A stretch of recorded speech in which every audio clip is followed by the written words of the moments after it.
بسم اللہ الرحمن الرحیم۔ السلام علیکم۔ آج ہم آپ کو سبق کاہلی پڑھائیں گے جس کے مصنف سر سید احمد خان ہیں۔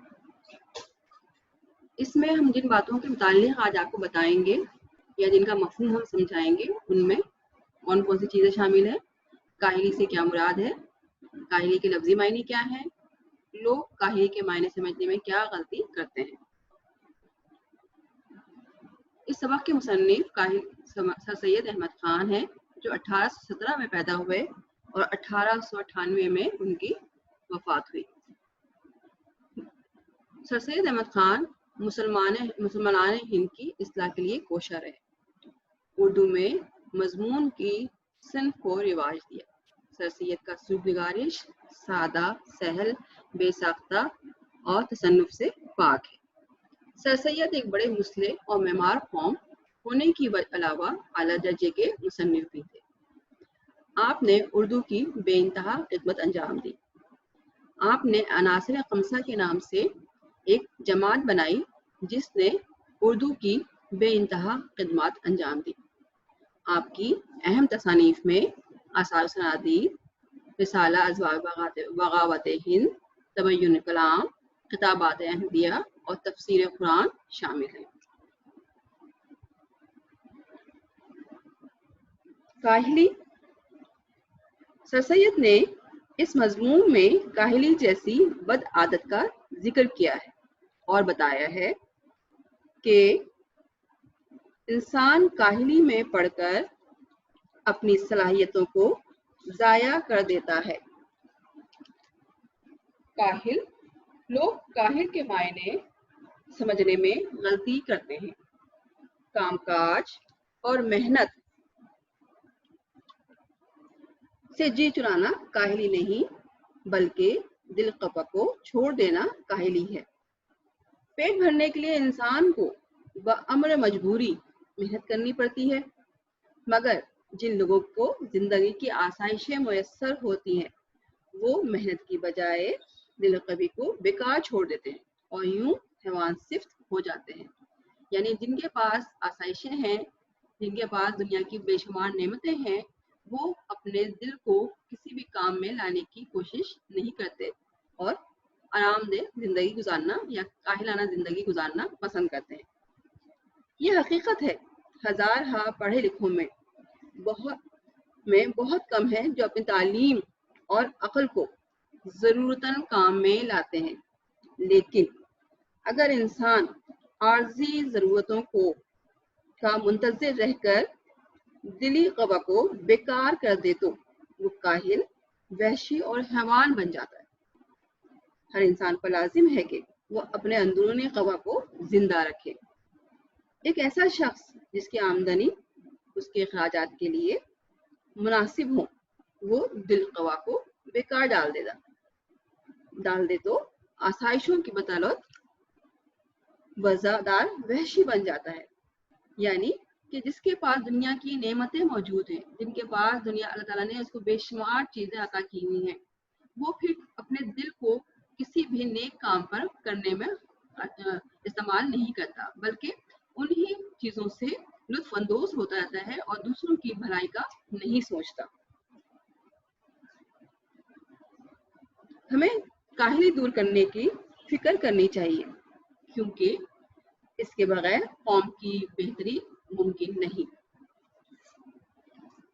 ایک ایسا انسان جس کے آمدنی اور اخراجات برابر ہو اور اسے حاصل کرنے کے لیے اسے ذرا بھی محنت نہ کرنی پڑے تو وہ اپنے دل قبض کو بیکار چھوڑ دے گا۔ اس کے شوق وحشیانہ ہو جائیں گے، وہ مختلف بری عادتوں کا شکار ہو جائے گا، یعنی وہ ایک وزادار وحشی بن جائے گا۔ ہندوستان میں ایسے کام بہت کم ہیں جن میں قواعد دلی اور قوت عقلی کو کام میں لانے کا موقع ملے، جبکہ دیگر ممالک میں اس کے مواقع بہت وسیع ہیں۔ ہمارے یہاں اس کا سبب کاہلی ہے۔ ہم نے اپنے دل قبا کو بیکار چھوڑ دیا ہے، اس کو کسی کام میں نہیں لاتے۔ حالانکہ کسی بھی شخص کے دل کو بیکار نہیں رہنا چاہیے. جب تک ہماری قوم کاہلی کو نہیں چھوڑے گی اس وقت تک بہتری کی توقع ممکن نہیں. بقول اقبال کے تھے تو وہ آبا تمہارے ہی مگر تم کیا ہو, ہاتھ پہ ہاتھ دھرے بیٹھے ہو گرے منتظر فردا ہو. سر سید نے دراصل یہ بتانا چاہا ہے کہ انسان کو ہر حال میں قواعد دلی اور قواعد عقلی کو کام میں لانا چاہیے. اگر ہم ایسا نہیں کرتے تو بہتری کی توقع ممکن نہیں. سر سید دراصل اپنی قوم کو یہ میسج دینا چاہ رہے ہیں کہ وہ حالات کو دیکھتے ہوئے اپنے بری عادتوں کو چھوڑ کر ایک ایسا انسان بن جائیں جس سے معاشرے کو ان کی فلاح کے لیے کام کر معاشرے کی فلاح کے لیے وہ معاشرے کی فلاح کے لیے کام کر سکیں, معاشرے کی بہتری کے لیے کام کر سکیں. اگر انسان کو اللہ تعالیٰ نے نعمتیں نوازی ہیں تو وہ ان کو بروکار لاتے ہوئے اپنے سے کم تر لوگوں کو کے کام آ سکیں اور ان کو جو ہے فائدہ پہنچا سکیں. تو دراصل سر سید احمد خان نے 1857 کی جنگ آزادی کے بعد یہ بتانا چاہا کہ وہ اس زمانے میں لوگوں نے ہمت ہار دی تھی اور ہمت چھوڑ دی تھی, جس کی وجہ سے لوگ اپنے دل و دماغ کو کام میں لانا انہوں نے چھوڑ دیا تھا. تو انہوں نے کہا کہ اگر آپ پڑھے لکھے یا تعلیم یافتہ ہیں یا آپ کے پاس مال و زباب ہے تو اس کا مطلب یہ نہیں ہے کہ آپ اپنے آپ کو کسی بھی نیکی کے کام میں استعمال نہ کریں. وہ قوم کبھی ترقی نہیں کرتی جو کہ اپنے دل کو بیکار کاموں میں الجھائے رکھتی ہے. وہ قومیں جلد تباہ ہو جاتی ہیں کہ جو ملک و قوم کی فلاح کے لیے کام کرنا چھوڑ دیتے ہیں. مجھے یقین ہے کہ آپ کو اس کے اندر سبق میں تمام باتیں سمجھ میں آ گئی ہوں گی کہ کاہلی کتنی بری چیز ہے. ہمیں کاہلی سے دور رہنا چاہیے. یہ میسج ہمیں مل رہا ہے کہ کاہلی انسان کو جو ہے تباہ و برباد کر دیتی ہے. پھر بے شک اس کے پاس قانون کا خزانہ ہی کیوں نہ ہو, وہ اس کے کسی کام کا نہیں رہتا. انسان کو اپنی فلاح کے لیے, ملک کی فلاح کے لیے دن رات کام کرتے رہنا چاہیے اور دل و دماغ کو دونوں کو مصروف رکھنا چاہیے, کیونکہ بیکار کی سوچوں سے انسان صرف گمراہ ہوتا ہے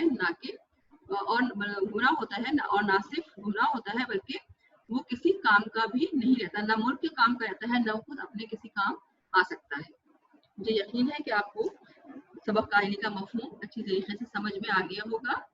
یہاں پر کچھ الفاظ معنی دیے گئے ہیں جیسے چستی ہوشیاری, کاہلی سستی, دل قوا دل کی قوتیں, اوقات بس کرنا, زندگی گزارنا, طبیعت ثانی, عادت جو مزاح پیدا کرے, حاجت ضرورت, حیوان صفت جانوروں کے عادات و خصائل, عارضی وقتی وحشی جنگلی.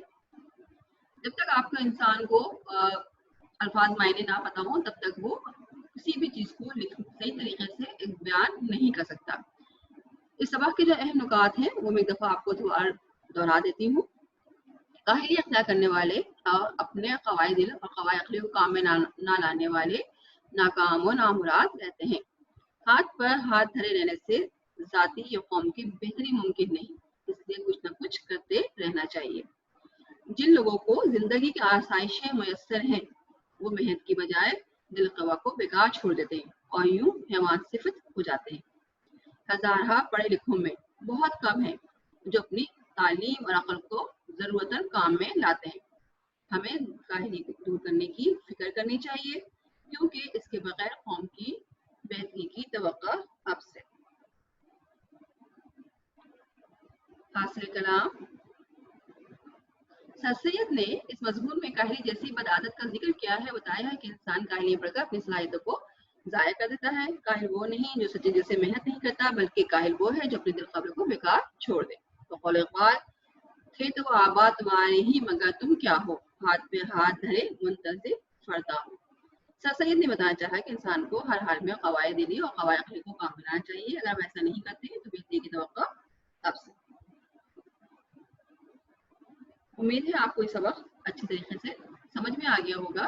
اب آپ نے سر سید احمد کی شخصیت سے متعلق چند اہم نکات جو ہیں یہاں پر لکھنے ہیں جو سر سید احمد کے متعلق باتیں ہیں. اس کے بعد آپ نے محنت کی عظمت پر نوٹ لکھنا ہے کہ محنت میں ہی عظمت ہے. انشاءاللہ پھر نیکسٹ چیپٹر سبق میں ملیں گے. اللہ حافظ.